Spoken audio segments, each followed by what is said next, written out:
집에 인형이랑 자동차가 한가득인데 마트에 가서 또 장난감 사겠다는 아이한테 집에 많아 안 돼 라고 했더니 그때부터 마치 뒤집어지는 버튼이라도 눌린 듯 소리를 지르며 울기 시작하려고 시동 거는 아이 보고 한숨부터 나오신 적 있으신가요? 막무가내로 떼쓰고 고집 피우는 아이들 보면 나도 지치고 어느새 인내심은 바닥까지 떨어져서 아이에게 짜증내게 되고 아이는 더 떼쓰고 참다 애한테 버럭하고 잠든 아이 보면서 미안한 마음 들잖아요.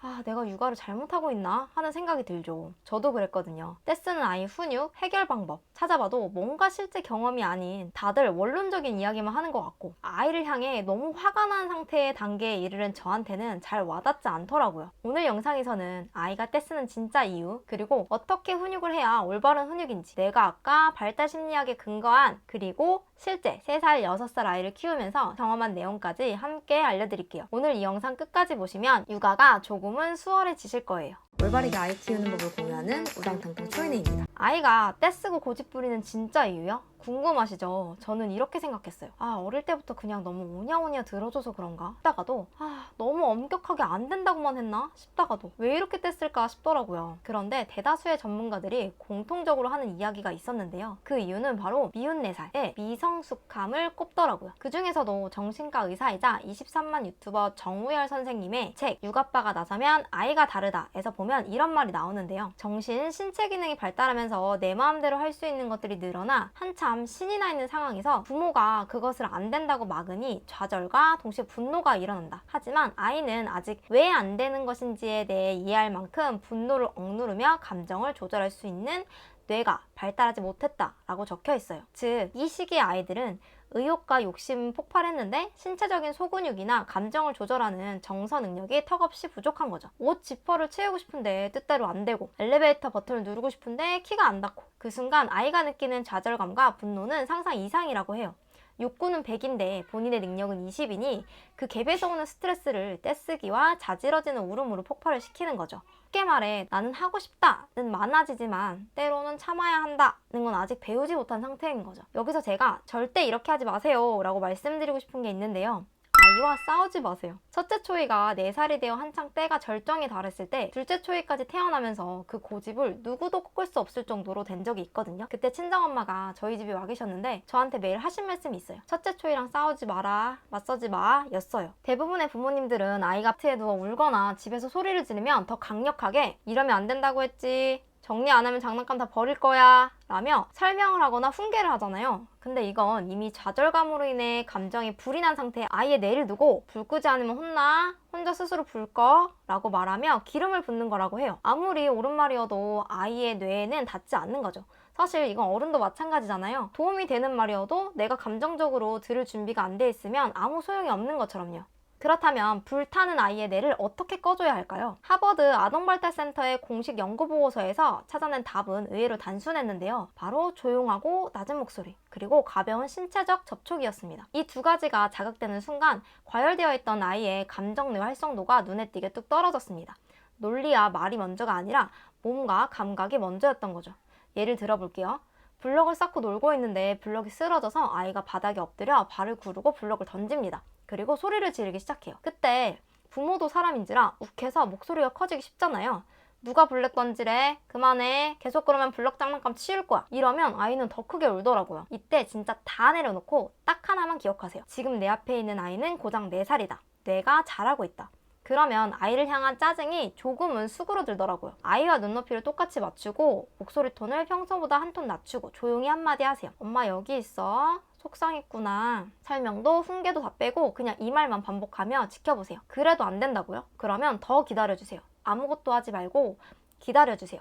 뭔가 하려는 순간 감정이 충돌합니다. 제가 그랬거든요. 그렇게 낮아진 부모의 톤과 안전하다는 신호가 아이에게 전달되면 자지러지던 울음을 그치고 아이가 부모 무릎에 머리를 툭 기대는 순간이 옵니다. 아이의 숨이 고르게 돌아왔을 때 그때 이제 진짜 하고 싶었던 훈육에 대한 이야기를 해주세요. 블럭을 잘 잡고 싶었는데 쓰러져서 속상했지? 그래도 던지는 건 누가 맞을 수 있어서 안 되는 거야. 절대 안 되는 거야. 엄마랑 다시 한번 해보자. 이렇게 말하면 아이가 이제 들을 준비가 됐기 때문에 부모의 말이 온전하게 도착하게 됩니다. 하지만 이 훈육 방법을 들으면 분명히 마음속에서 이런 마음이 들 수 있어요. 아, 그걸 누가 모르나요? 애가 옆에서 수없이 징징대면 진짜 소위 빡침이라는 게 올라와요. 이런 얘기 하시잖아요. 그럼 그럴 때 속상했구나 이 말도 생략하시고 그냥 아무 말 없이 안아주세요. 안아주는 것도 거부하면 손을 잡거나 그냥 옆에서 기다려주세요. 그래도 진정이 잘 안 된다고요? 왜냐면 아이 입장에서는 그동안 자기가 소리를 지르면 엄마 아빠도 같이 흥분을 하거나 결국 자기가 원하는 대로 져주던 익숙한 반응 패턴이 있기 때문입니다. 그런데 엄마 아빠가 갑자기 침착하게 대응하니까 자기가 쓰던 무기가 안 통한다고 느껴서 일시적으로 자극 강도를 더 높여본다고 해요. 저희 첫째 초이처럼요. 근데 이게 실패한 게 아니라 이럴 때 엄마 아빠가 다시 욱해서 소리를 지르면 악순환으로 돌아갑니다. 아이가 잠깐 더 세게 울더라도 일관성을 유지하며 며칠, 몇 주 단위로 묵묵하게 이 패턴을 밀고 나가셔야 합니다. 한 번의 극적인 성공보다 일정한 방향이 훨씬 중요하더라고요. 점점 울음이 짧아지는 걸 직접 경험하실 거예요. 절대 포기하지 마세요. 너 엄마한테 그런 말 쓰면 안 돼 라며 말꼬리를 잡고 싸우는 대신 아이가 뱉은 거친 말들 있잖아요. 하지마, 미워, 엄마랑 안 놀 거야 속에 숨겨진 진짜 진심, 잘 안 돼서 느끼는 속상함 같은 거를 마음으로도 알아채 주려고 노력하는 것이 진짜 아이와 통하는 길이라는 걸 저는 나중에서야 알게 되었습니다. 사실 저희 엄마가 저한테 첫째 초이랑 맞서지 마 라고 하는 말에 처음에는 귀에도 안 들어오고 잔소리로만 들리거든요. 왠지 그렇게 하면 첫째 초이가 저를 만만하게 볼 것 같고 그렇더라고요. 근데 옛말에 엄마 말 들으면 자다가도 떡이 생긴다고 하잖아요. 진짜 엄마 말이 정답이었어요. 일단 첫째 초이의 마음을 이해해 주는 거죠. 여기서 중요한 건 아이의 감정을 이해해 주는 거지 아이의 잘못한 행동을 용서하거나 용납해 주라는 말이 아닌 거 아시죠? 아기가 느낀 좌절감이나 분노 혹은 서운함을 인정해 주세요. 그걸 입 밖으로 내뱉는 것만으로도 아이가 많이 안정감을 찾더라고요. 저는 이걸 둘째 초이 키우면서 확실하게 알게 됐습니다. 아침에 첫째 초이가 유치원 셔틀버스를 타야 돼서 늦으면 안 되거든요. 그래서 매번 둘째 초이가 뭘 하다가 급하게 가야 할 때 때를 쓰기 시작합니다. 그러면 일단 안고 하고 싶은데 못하겠어 서운했지?